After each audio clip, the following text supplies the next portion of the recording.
অবশেষে তোমাদের জন্য সেই মোস্ট রিকোয়েস্টেড রেসিপি এক ডিমের ভ্যানিলা কেকটা, যেটা আমি সবসময় মগের ভেতর তৈরি করে থাকি। মগটা কিন্তু আমার ভাইরাল হয়ে গিয়েছে। আচ্ছা, মগটার সাইজও দেখিয়ে দিব। প্রথমে একটা শুকনো উপকরণে একটি ডিম ভেঙে কুসুম ও সাদা অংশ আলাদা করে নিতে হবে। মনে রাখতে হবে স্পঞ্জ কেকের কিন্তু ডিমের কুসুম ও সাদা অংশ খুব ভালোভাবে আলাদা করতে হবে। আর মগটা আমার হাইটে 4 ইঞ্চি আর প্রস্থতে তোমার 4.5 ইঞ্চি। মগটাতে একটা সাদা কাগজ দিয়ে তেল ব্রাশ করে রেখে দিলাম, কারণ তাহলে কেকটা আমার খুব ইজিলি চলে আসবে। এখন শুকনো উপকরণগুলো মেপে নিচ্ছি। 1/4 কাপ ময়দা, হাফ চা চামচ কর্নফ্লাওয়ার আর 1/4 চা চামচ বেকিং পাউডার আমি এখানে দিয়ে দিয়েছি। এই শুধু এতটুকু শুকনো উপকরণ, এর বাদে 1 চিমটি কিচ্ছু লাগবে না। এখন আমি চিনিটা মেপে নিব। আমি চিনিটা পাউডার সুগার ইউজ করি। আর চিনি দেওয়ার পরে এই সময় ক্যামেরাটা অফ হয়ে গেছে, আমি বুঝতে পারিনি। চিনি আর ডিমটা ভালোভাবে ম্যারাং করে নিব। খুব ভালোভাবে ম্যারাং করতে হবে। এই ডিমের ম্যারাংটা স্পঞ্জ কেকের জন্য খুবই জরুরি। 1 চিমটি লবণ দিয়ে দিলাম, দেখতে পাচ্ছ কতটুকু দিয়ে দিয়েছি। এটা দিয়ে একটু বিট করে নেব। বিট করে নেওয়ার পরে দেখবা যে আমার ডিমের ম্যারাংটা কিন্তু শক্ত হয়ে গিয়েছে। আমার এই টাইপটা চাই, তোমরা যেটা দেখতে পাচ্ছ। এর মধ্যে এখন ডিমের কুসুম দিয়ে দিব আর সয়াবিন তেল দিয়ে দিব। মেজারমেন্ট কাপে চামচ দিয়ে 2 চা চামচ সয়াবিন তেল দিব, এর বেশি দিব না। স্পঞ্জ কেকে বেশি সয়াবিন তেল লাগে না।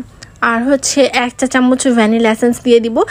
দিয়ে এখন প্রায় 5-6 সেকেন্ড শুধু বিট করব। এটাকে বেশি বিট করব না, তাহলে ওভার বিট হয়ে যাবে। এখন একটা স্প্যাচুলা দিয়ে সাইডে যেগুলো আলাদা ছিটকায় গেছে ওগুলোকে এক জায়গায় নিয়ে আসবো, মাঝখানে নিয়ে আসবো।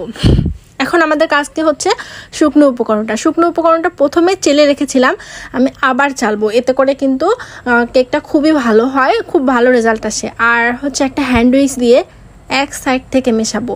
তোমাদের সুবিধার্থে আমি কিন্তু একটু স্পিড বাড়িয়ে দেইনি, তোমরা যাতে ভালোভাবে দেখে বুঝতে পারো। আমি নর্মালি যেভাবে বাসায় কেকটা বানাই তোমাদের সাথে সেই রেসিপিটাই শেয়ার করেছি, তোমরা ট্রাই করতে পারো। আর শুকনো উপকরণটা আমি 2 বারে চেলে দিব, যেহেতু একটা ডিমের কেক, খুব বেশি না, সব কিছুই অল্প অল্প। তো ভালোভাবে আমি এটাকে মিক্সিং করে নিব। একটু তাড়াহুড়ো করা যাবে না। আমি বাটিটাকে এক হাত দিয়ে ধরে রেখেছি আর এক হাত দিয়ে আস্তে আস্তে এক সাইড থেকে হ্যান্ড উইচটা দিয়ে মেশাচ্ছি, যেন কোনোভাবে ওভার মিক্সিং না হয়ে যায়।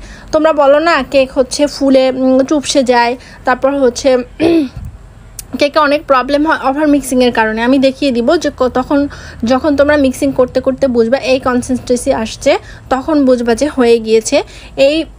এরকম টাইপ হলে তোমরা মনে করবা যে কেকটা হয়ে গেছে। আমি দেখিয়ে দেবো। এই যে এটা উপরে নিয়ে ধরবা, তখন দেখবা যে আস্তে করে পড়ে যাচ্ছে। আর যখন মোল্ডে ঢালবা তখন দেখবা যে ভাজে ভাজে পড়ছে। যখন ভাজে ভাজে পড়বে তখনই ভাববা যে আমাদের ব্যাটারটা একদম পারফেক্ট হয়েছে।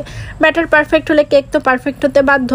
কেকটা মোল্ডে ঢালার পরে মোল্ডটা আমরা ড্যাব করে নিব, যাতে বাতাস না ভিতরে বাবলস ক্রিয়েট না হয়। আর এই তো আমরা কেকটা দেখতেই পাচ্ছ তোমরা যে কীরকম স্পঞ্জি হয়েছে।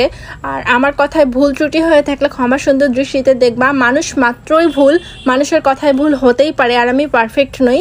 সবাইকে অসংখ্য ধন্যবাদ।